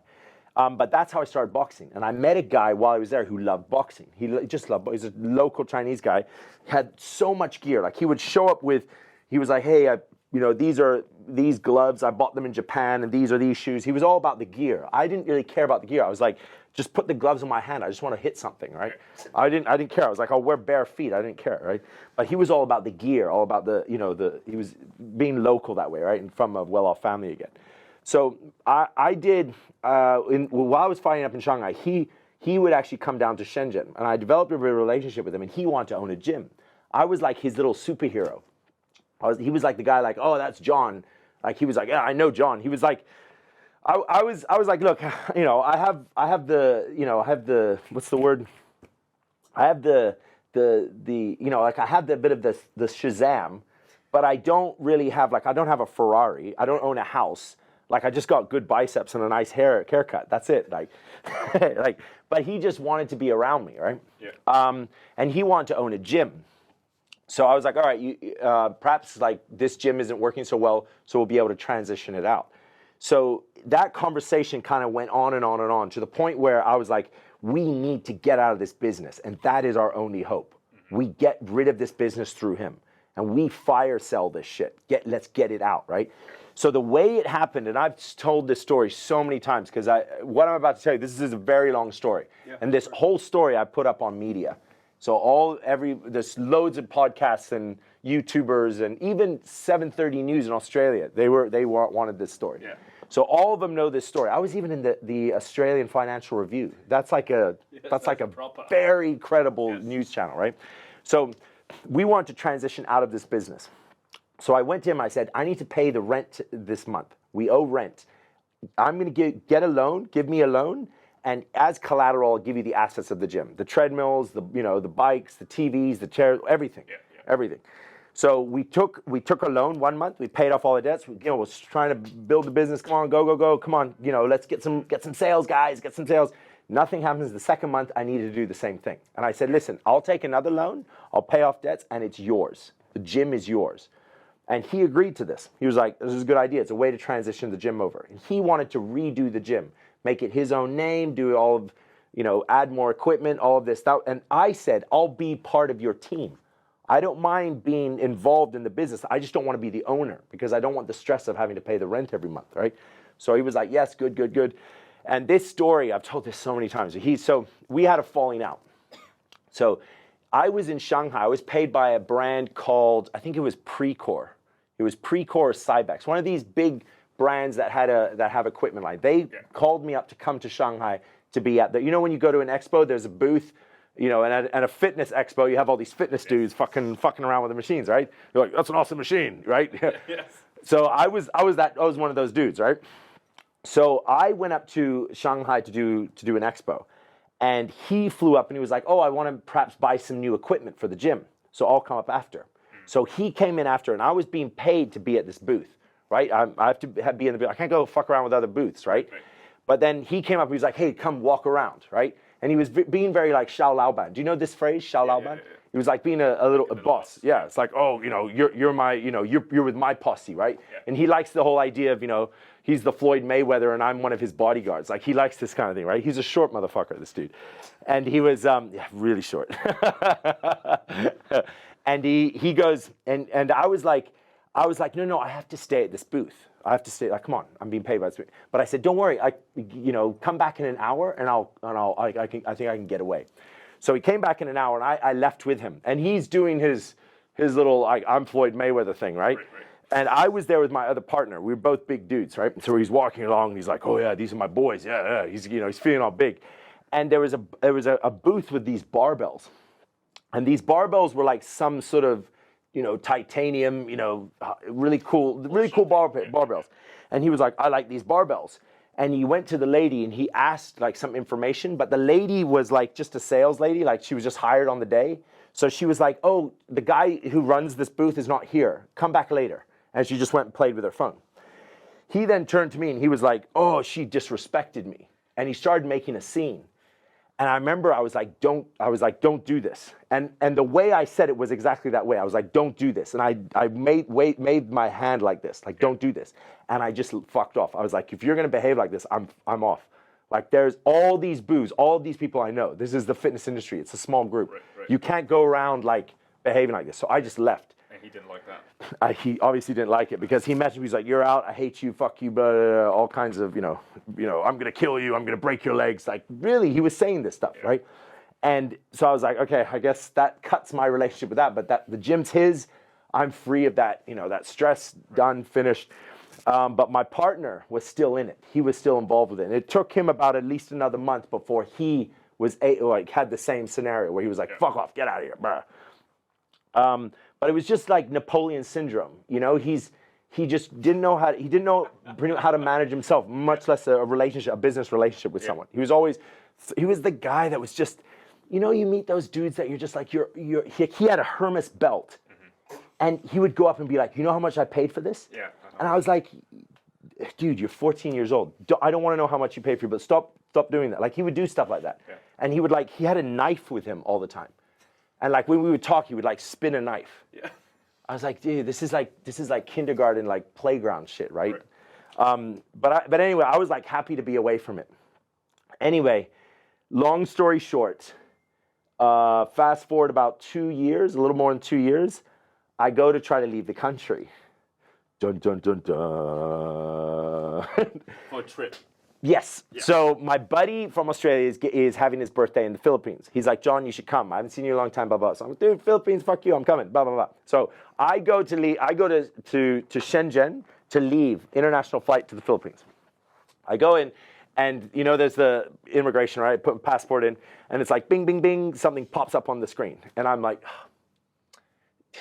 I'm thinking like it's no problem. Like, do you want me to come back there and help you? Like, I have this kind of, do you know, Australian passport. Like, I'm just so like, I guarantee you, there's no problem. You know, I think there's no problem. And he's like, and this red light's flashing. He's like, ding, ding, ding. And he's like, it's not going through. So he calls his supervisor. The supervisor comes in, and his supervisor's like, oh, what is it? And he's like, and he's looking. He's like, oh, I think you know. And he calls a security guard. A security guard comes. Two guys come, they have like GoPros on their chest, and he's like, you need to come to a waiting area. So they put me into this little holding area, this little box. Yeah. And I'm like, what's going on? Come on, like this is, like, yeah, like, do you want me to explain? You know that the first page isn't the actual photo ID. You got to turn the page. It's on the Australian passport. You know, I'm thinking like this is not going to be a problem. Right. And they're like, empty your pockets, sit down, don't talk, blah, blah, blah. And from where I'm sitting in the holding area, I look through, and through the glass, I can see there's a little section where I can see where they're trying to work out what's going on. And I see these bewildered looks, like they're looking, right? And I'm like, what's going on? What's going on? What's going on? What's going on, right? And I was there with my girlfriend, right? And she's like, what's going on? And they're like, don't talk. You know, she's out of the holding area. I'm in the holding area, right? And then finally, is the one where you sit behind bars, basically, right? Yeah, well, no, it's like a framed, it's like a glass, but the glass is tinted, and there's a one way in, and it's just a room, and he's standing, the guy with the GoPro is standing in the room, right? So I go, he's like, okay, he's like, bring him out. So I come out, and he reads me like something he's written out, and he's like, it's all in Chinese, and he asked my girlfriend, he's like, can you translate for him? And I'm listening. And this was like, it clicked in my head. He was reading, and he read the word Qianhai. Qianhai, this area back here, right? Qianhai, I know there's a court there. I don't know how I know that there, I don't know from being there. I knew there was a court there. And he said Qianhai. And when you're a foreigner in China, and you don't understand the language, and you're learning the language, and you're trying to solve problems, your brain works a lot faster than your average foreigner who's in like, how much are those for the burger, you know? We work really well. We're like, noodles. What was noodles again? Yeah, mian. Yeah, niro mian. Our brains work in deciphering language, body movements, motions. We're pros at this. We don't realize it, right? But I just was so focused on trying to suck the information out of what he was saying, because I was so intrigued. But when he said Qianhai, I knew. I was like, it's a court. It's the court. Something's going on in a court. And as I was walking out, my girlfriend read it, and she said, yeah, you have a case in Qianhai court, and you need to fix this, and you can't leave the borders of China until you do. Give me 2 minutes. I'm so sorry, dude. I'm pissing my pants. I need a pee too. I need a pee too. Let's do a pee break. Yeah. But we'll catch up right there. Like right there. Should we do commando? Should we pee together or no? You go ahead. No, we can do. We have 2 bathrooms. Yeah, you can use the female one. Oh, I can use a female one. I use the female one. Score. I get the privilege. The things. You like this one? Oh, this is classic. Yes. Carmen got it. You're Yes. welcome. Thank you. Oh, thank you so much.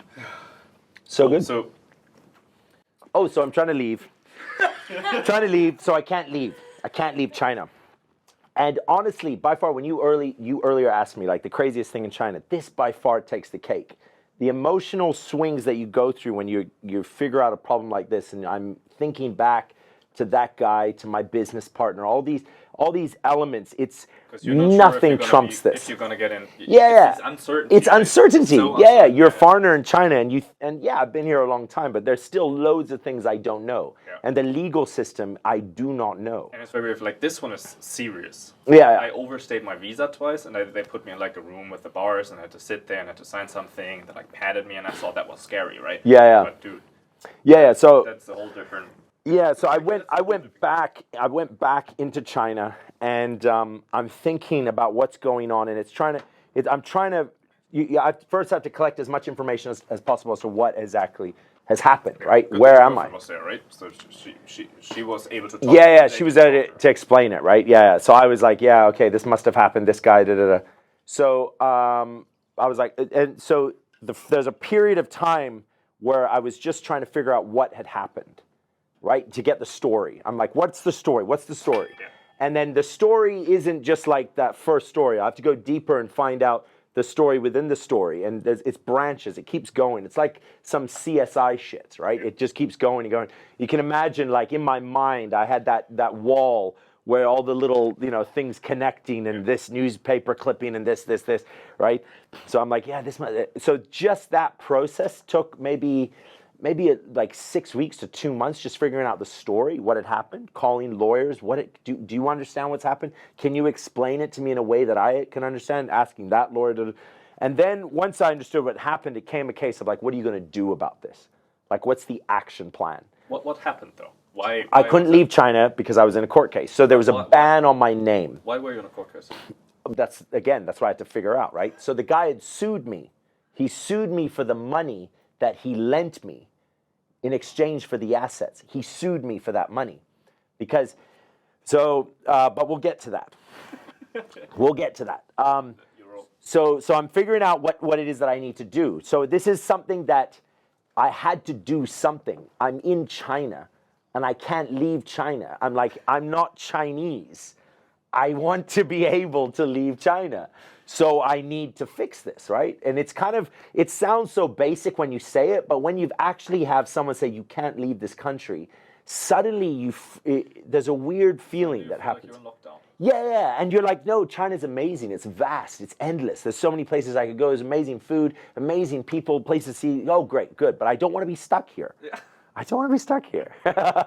It's kind of like, it's a strange feeling. And when you have this feeling, you're like, I need to figure this out. So to figure it out, how was I going to figure this out? So I had a friend, give me your lawyer. Let me try with your lawyer. My lawyer, I go as far as I can with that lawyer. Then it gets to a point where he's like, if you want me to issue that paper to you have to start paying me. So I'm like, okay, how much do I have to pay? And he was like, $5,000. $5,000, I do this action for you. Pay the guy $5,000, and then I realize, you see, it's definitely like, when you go through a legal battle, what happens is there are multiple outcomes based on multiple outcomes, it's endless. So if I choose that route, there are these 4 things. But then when I choose that route, there are those 4 things. But maybe I could reverse and go this route. You can make a lot of different decisions, and you have to decide what to do because there's time, there's money, there's all these factors that play in. It's not like, oh, you did this, you need to do this. There are multiple things that you can do. There's multiple strategies you can do. It's court, it's the legal system. Who do you hire? And certain lawyers know this system better than others, and certain lawyers know how to explain this system better than others. There's a big difference. And on top of that, we're in China. Because I make the decision. Yeah, I'm in China. It's all in Chinese, right? So I'm trying to apply like my understanding of how I would do it, my gut feeling, based on what the lawyer's saying in her translation of the Chinese information, right? So there's all these, it's incredible good learning experience. It's a great learning experience, right? So basically with that lawyer, I realized that in order for me to get anything done, in order for me to figure this out, I needed a good lawyer team, and I couldn't afford it. I couldn't pay for it, right? So I was like, okay, I need to raise money for this. So I went to crowdfunding, and I went to gogetfunding.com. There's a legal section. You can put up your thing, and then you post it. Guys, help me out. This is the deal. I need your help, motherfuckers. Help me out here, right? That's basically what it is, right? So I tried that. I posted it on Facebook, and it didn't work. Like, I got maybe 1 or 2 people paying. I was like, this isn't enough. What's going on here? And I had to research crowdfunding. So it's like, okay, I got to learn crowdfunding. So I went and I basically read everything that I could see, watched every YouTube video, listened to every audiobook that I know about crowdfunding, specifically for these kinds of causes. So I invested, again, it was about another month to 2 months of just learning crowdfunding. Well, you had some pressure behind it, right? Yeah. I mean, that's the thing. There's no excuse. There's not like, oh, I'll do this next year. tomorrow. It's not a big deal. Yeah. It's like, no, I got to do this now. I got to do this now. Like anytime my eyes are open, I'm not sleeping, I need to devote a section of my time to this because this isn't going to just disappear. Right. Or I can't just give this to someone else. This is me. This is me. I got to do this, right? So I learned crowdfunding, and I learned how you seed, how you prepare media, how you reach out to media, all of this. And I prepared for a launch date where I was going to launch the campaign and launch it hard. And I contacted a guy with a very strong media following, very strong. And I said, this, can you help this? And he coached me through the video. And I said, I don't want to raise money to get out of this problem. I want to raise money for a legal team to fight this problem. I don't want a free ride here. I want just the opportunity to have my day in court because I have evidence. What is in court isn't wrong. I've read the documents that are part of my court. This is all wrong. I know what's right. Let's fight this, right? So that was my message. And he said, yeah, I'll support your cause. And I said, based on when you launch, I'll launch as well. So we set a date, and the day we launched, I messaged everyone, we're launched, I share it on Facebook, other people share it, it goes off, right? That's what it's about. You have your first circle of friends that share it, and they encourage the second group to share it. And once you pass the second and the third, then you're successful. The launch, it kind of runs itself, right? And I went to sleep, I woke up, and I checked my email, and it was just email, donation. And in 9 days, I raised $9,000 in 9 days. Yeah. So I went to the legal team, and I showed them the website. I said, that money, that's for you. And the legal team said, you don't have to pay us. You pay us if we get you off the blacklist, and you can leave the country. And I was like, deal. So the money stayed there, go to work. So the work entailed a lot of digging. You're looking at, he's gone this route. What are our options? We can go these multiple routes. Let's do all of them. And the majority of the work was collecting evidence to disprove the statement made in that court, but not just disprove it. You have to support it in multiple ways. And any little receipt, signature, photo, screenshot, it all can support. The more you have, the better, right? So I'm just like, what do you need me to find? In the meetings I'd have with the lawyers, I was like, what do you need me to find? I'll find it. I can find it. Like, just tell me what to find. And they're like, so you need to support this cause. This one message we're saying back to refute it, this is what we support. So I would message and go, hey, do you still have an old photo of that time back in the, and there's such a large amount of time, right? So it's a lot of digging. But anyway, the strategy was, hold on. The strategy was to fight the case in a more superior court. So Shanghai Court answers to the middle court, which is it's near Coco Park. It's just north of Coco Park. That court is the second most powerful court in all of Guangdong. There's obviously Guangdong Court, but this one's like Shenzhen Court. It's the big one, right? So we were going to appeal in that court, which supersedes the lower court. That was the strategy, to appeal.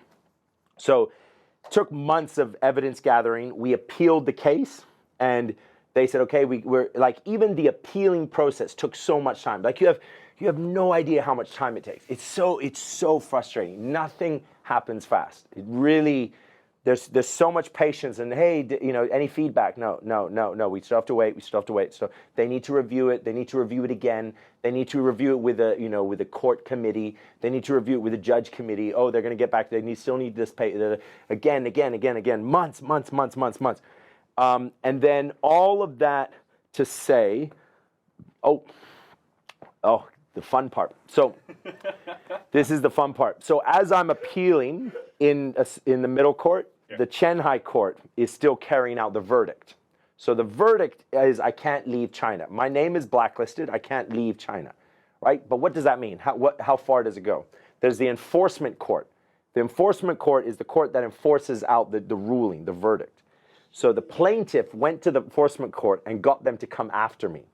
And get this, motherfucker, dude. Yes, bro. This is a rough night, but there's a good ending. So I'm doing a fight event in a gym 10 minutes north of my office. If you go, like, it's very easy to find me and the office name, the office address. Like, it's very easy to find this online. Anytime the enforcement could have just walked in, came in, knocked at the office, hey, John, we have something to talk to you about. Anytime. But the plaintiff brought them to my event. So I'm in a gym. Everybody's gathered around. I'm in the ring with the microphone. Welcome, everybody. It's going to be an exciting event. 4 cops show up and 4 court representatives show up. And they were like, are you John Graham Harper? I was like, oh, geez. No. You're like, yes, I'm like, it's that thing where you're like, when you're like right about to run a Spartan race, or you're about to do a deadlift, or, you're about to go into the fire, right? I was like, yes, I'm John Graham Harper. Oh, well, that's me. Let's go. Let's do this. So I went in, they were like, you're coming with us. And I was like, no, you have to tell me what's going on. Tell me what's going on. They're like, oh, let's go to a room. So in the event, where the event was in the gym, there was like a room. They said, oh, you can have that room. So they sat me down and they said, oh, there's a case going on, the verdict, we're carrying out the enforcement.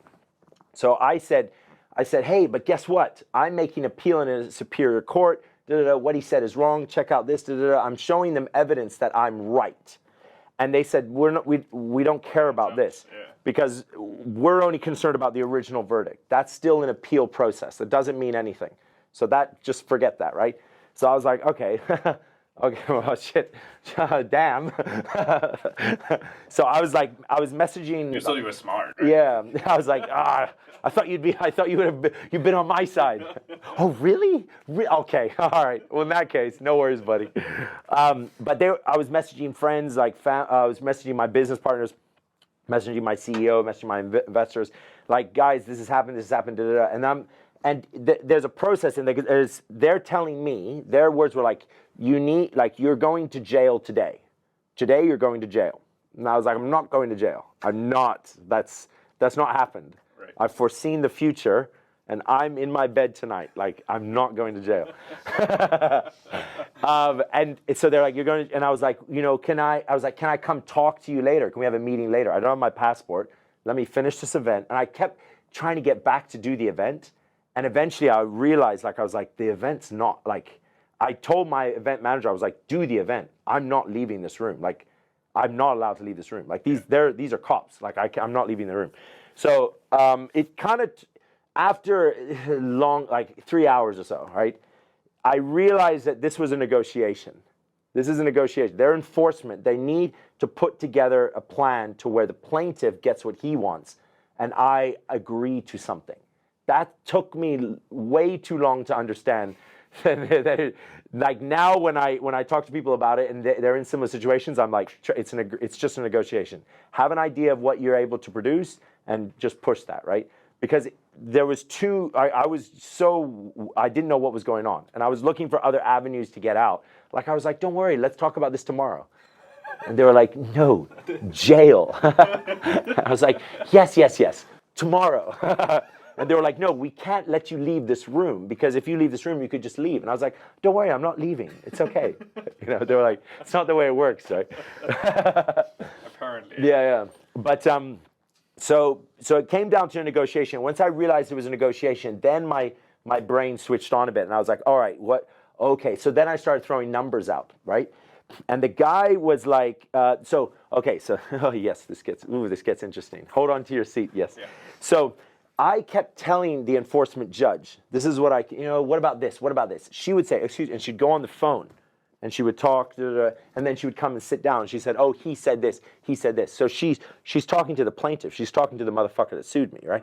So I was like, and I'm like, say this. So we're doing it. And then she sits down, and there's the translator. He's a terrible translator, by the way. Like get another job. Like, you shouldn't be a translator. He goes, he says, oh, 你上来啊, 来2楼. And I was like, what? The second floor, yeah. He's like, come to the second floor. And I was like, is that motherfucker here? And I was like, when you're about to rage, your testosterone elevates, and you're just like ready to, you're like, this motherfucker is about to walk into this room. Oh, but there's 4 cups here. Oh, my God. All right. But so he walks in, and I was like looking at him like, what are you doing? Because I still don't have an explanation to this day as to why he did this. He got the assets of the gym. He had the entire gym. If you didn't want this office, the couch, all of this, and we did an agreement, and I got all this, then I sued you for the money that you took.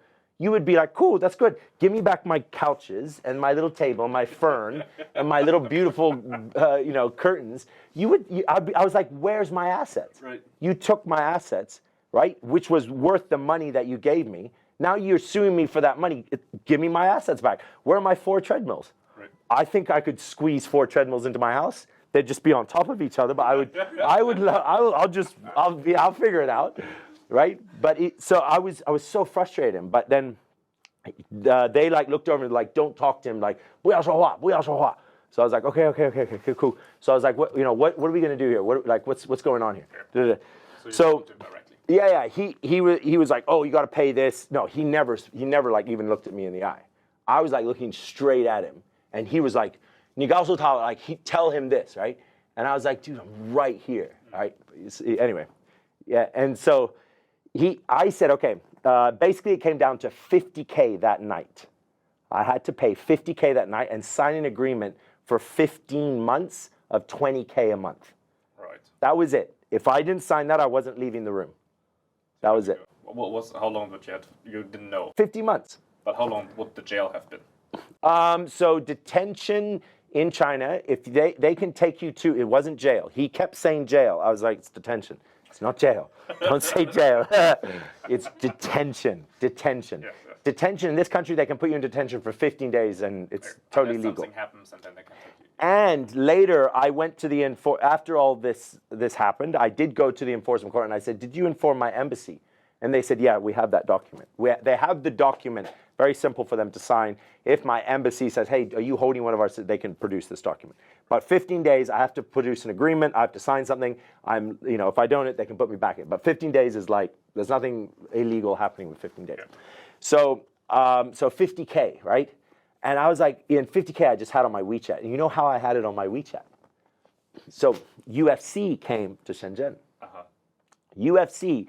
I built my relationship with UFC China for many, many years. I even applied for a job with them way back in the day when they first started, right? They want me to be their local promoter. They said, you be our Shenzhen promoter. We're coming to Shenzhen. We want you to be our local promoter. And I was like, yeah, duh, I will. I love UFC. I'll do it, right? So I had 50K's worth of UFC tickets in my WeChat. And 3 months till the event. So I was like, I paid it. So I was like, I'll figure out how to get 50K. Don't worry. But I was like, that's amazing. Like UFC saved my ass. Yeah. That's why I've always loved UFC, but I was like, UFC literally saved my ass that night. So I paid, signed it, done. So I was like, all right, now I got to figure out how to pay 20K of this, but I'll figure out that tomorrow. I just need to get to bed and sleep. Yeah. But that was, okay, so then this happened while I'm appealing into the middle court.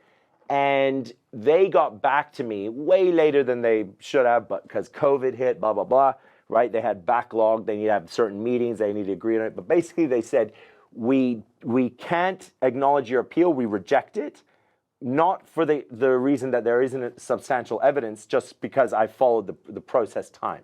So I had a period of time where I could have appealed to get the case reopened, but I passed that time.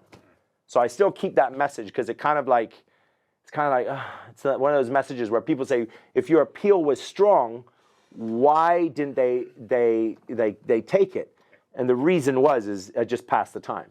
Right. So I was like, it didn't matter if I had a room full of evidence. It doesn't matter. I just passed the time. And they were like, we don't want to deal with this case. It's too small. The money's too small.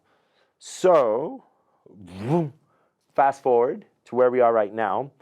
I've got 30 more K left to pay, and it's over. And in that time, I've started so much, and one of which is I've started a new business, a big business, which I believe is going to be a unicorn. That's something maybe in the second time round we'll get on the podcast about it. But these sort of things happen to you. I mean, my closing point on this case is it was the most dramatic thing that's happened to me in China. But honestly, honestly, I swear to God, and I'll say it now because I don't want to be the guy that says it in the future, like, oh, I'll tell my kids about it. No, I'll say it right now. It's probably the best thing that's happened to me. It sounds ridiculous, but what I've learned from the legal system, how it all works, the friends that I've built that have seen me go through it, because I haven't borrowed a dime of that money. I've just raised the money all on my own. I'm a capable human being. I have 2 feet. I get up in the morning, I have a coffee, and I just go. And you'd be surprised. You have the drive, right? Yeah. You have drive, I mean, look at you. What have you done? When you wake up in the morning, have a coffee, you're like, Jesus, I'm Superman. Yeah. Like, what is my excuse? What is literally my excuse? Like, you can cry, oh, I can't do it, or you can be a man and suck it up and do it. And that's what everyone can do. And that's what I've done. And I've realized that when you do that, like I told you about that friend that recently became a multimillionaire, U.S. millionaire. Yeah. And he was like, do you want me to pay? I was like, no, why? No, I didn't. You didn't make that money just to pay for my problems. Right. My problems are my problems. And if I want to sleep at night, and not just tonight, but every night, and I want to tell my kids a good bedtime story, and I cannot take that money. I might not be able to sleep though. yeah. They'll be working out all the time. Run. But yeah, it's always easy to borrow the money and then be like, I'll pay you back later, bro. Break a friendship with someone that trusted that you would pay them back. Borrow it from your family and they hate you, right? Or you can just go to work. And I realized the amount of, and 20K, actually, it's nothing. Like I've made that so easily every month. It used to be a lot, no? Yeah, well, of course, when you think about it, you're like, I have to make that on top of what I already make, right? Because I'm not touching anything else. Like, I'm not going to dip into anything. I'm not going to, this, I have to create this. So when you realize you can do that, you're like, man, maybe if it was more, I would have built more, right?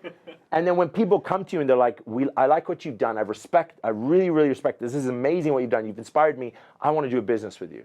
Yeah. I want to do a business with you. And that's when you're like, okay, that's what, that's all the fuck ups that I've made.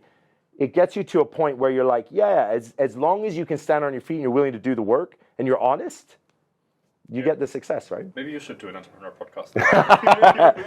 Next time we switch seats and we do that. I've had way too many failures to be an entrepreneur. I think entrepreneurs are eventually supposed to win. No, I think that's just the eventual thing. That's just the end. Eventually, when you're on your deathbed, you're like, I did it. I did it. That's just what might happen eventually, right? Yeah. We all strive, but that's why we're building 15-hour days, and that's why we're hassling, and why we go to court, and why we go into shit. Yeah. Because, eventually we might maybe do it. That's right. And the hustle, the grind, the satisfaction of doing something yourself, of big challenge, big overcoming, and not just looking and saying, oh, I want to do it and overcoming, but really going low and coming up. I don't think anything beats that. I think you need to do that. I think you need to have your really low points in order to shine. If not, there's no pressure. Yeah. Not like, yeah, okay, I can make $1 million. That's a cool goal, and that's exciting. But it's so much more exciting to get out of shit. Yes. And just be okay. That's such more exciting. Find purpose. This is the human experience. 100 years ago, we had life so much harder. If you could imagine 100 years ago, an individual who was in shit, and he said, in the future, there'll be fucking cars and elevators and they'll be like, I'll take that problem. Yes. Let's swap. You got to fight the bear and fucking, there's a fire over here and your family is going to starve to death or like the crops.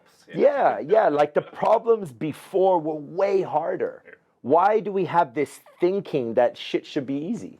Right. That's what Joe Rogan says. One of the things he loves. He's like, you got to love work. You got to embrace the failure. Embrace the failure, the challenge, and you got to get excited about it. You got to be like, let's go, right? It's really important. Yeah.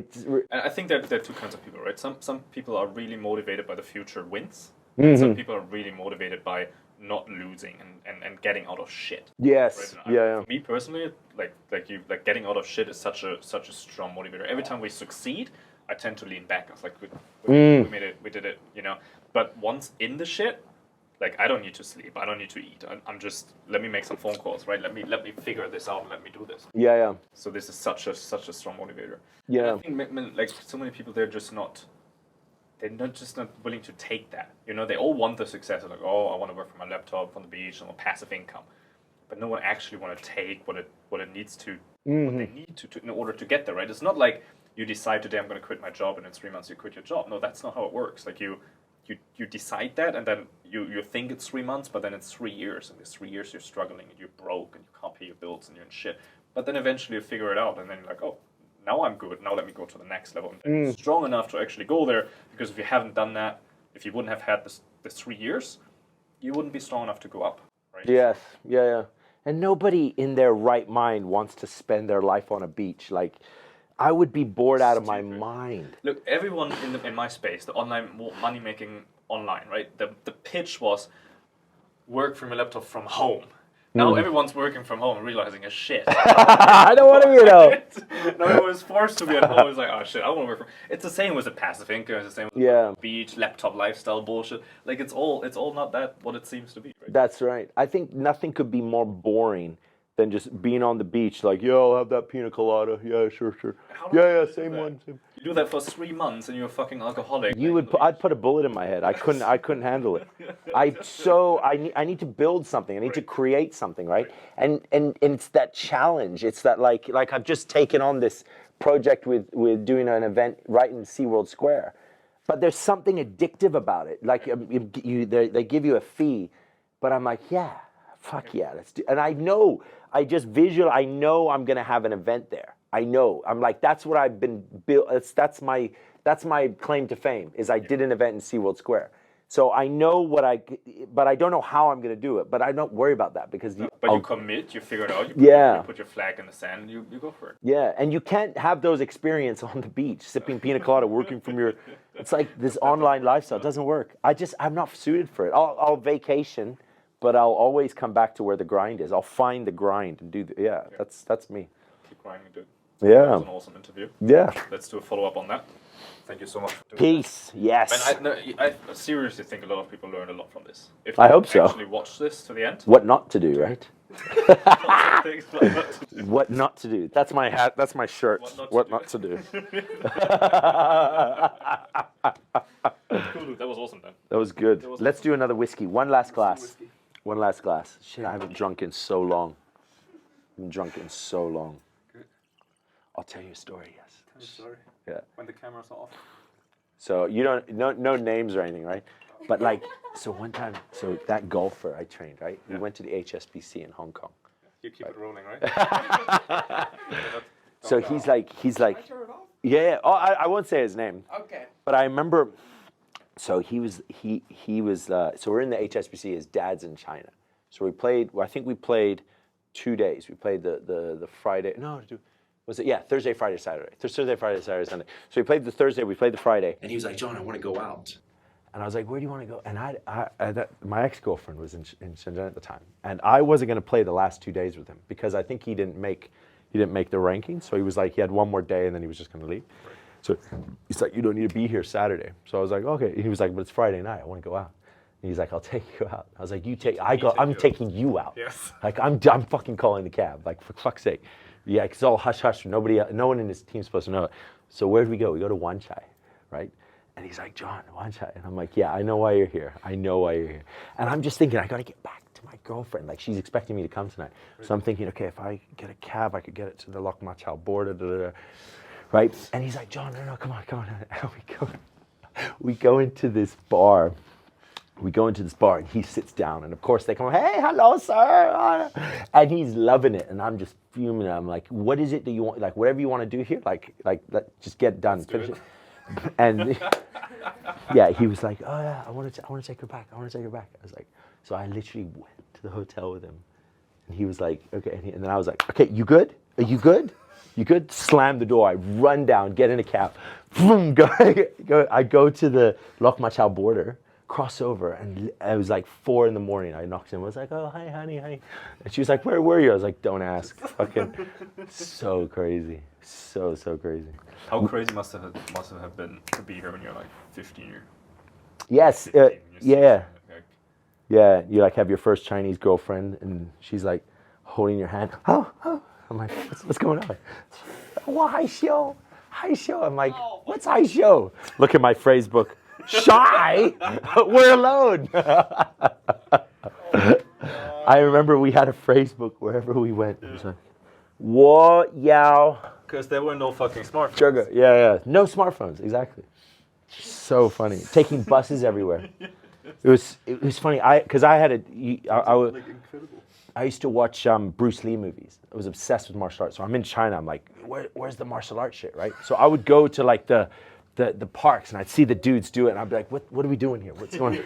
What's it? And I would get old guys coaching me on stuff like doing the hong, the hong fei hong, and the ball grab and then like the throat and all this. So I was doing all this, right? And I found a Shaolin school. And it was like way deep into Lohu. It was like, and there's no trains. It's just a bus. Or was those mini buses? Were you here during the minibus era? Yes. The minibus eras. Fucking terrible. It was like a roller coaster. He was like, Yosha. Like if you want to get out, you had to say Yosha, and he would just go to the side. Like the door was like one of those doors, and you would jump out, and boom, he was gone. Right? It was like the fucking roller coaster. Those things. You just hold on, like. Right, so I would have to get a minibus or a bus down to the Shaolin to learn Kung Fu. But this was the headquarters of Shaolin Si, and there was a guy there named Shi Xingyu, who was the Da Sifu, the master. And this dude, he had a punk haircut, right? He's a Shaolin monk, punk haircut, tan skin. He has his his little singlet on, and he's doing his running. And that dude just was out in clubs. He was a rock star. Like he was just killing it in the KTV world, right? But then when the big masters, the monks, like the real dudes, they came down to check on all the little representative, the Shaolin Siddham, he would shave his head and he would put on like his orange garb, and he would be like in the gym with his spear. And I was like, where's the guy? Where's the guy? Right? And he was all like, I'm in. I was like, And he would practice his spear thing. And I remember I would just watch him practice his, because Shaolin, when you learn Shaolin Kung Fu, you're given, the master bestows a weapon on you, and you learn that weapon. You're really good at it. And he had the big spear, and he would wield that thing. I was obsessed with it, like anything. But I liked the nunchucks, the Xuan Jie Gun, right? And I was like, can we do it? And I would learn, dude. I remember I would watch Bruce Lee's movies. I'd slow them down, like I would press pause because I was like pause, and I'd see how he did it, and I would go up to the roof of my house and I'd practice. And they were metal. Because you could buy knives and anything back then, right? Yeah. On the side of the street there was. The amount of times that shit hit my head, like I was like, buy a. I'd have to like take 10 minutes. I'm like, okay, keep going. But the number of times it hit my head, like square on the head, was because as you get better, you get faster. And you try a trick, and sometimes it would flip and just whack you so hard. And you're like, if anyone was here, they'd be like, stop doing this. Stop doing this. You're killing your brain cells learning this weapon. Yeah. But I would learn it, and then I'd go to Shi Xingyu and I'd be like, let's fight. I want to, and so he would give me we'd have plastic ones, and he would I would do the show stuff, the biaoyan, and he would throw the nunchucks at me and then just kick me and punch.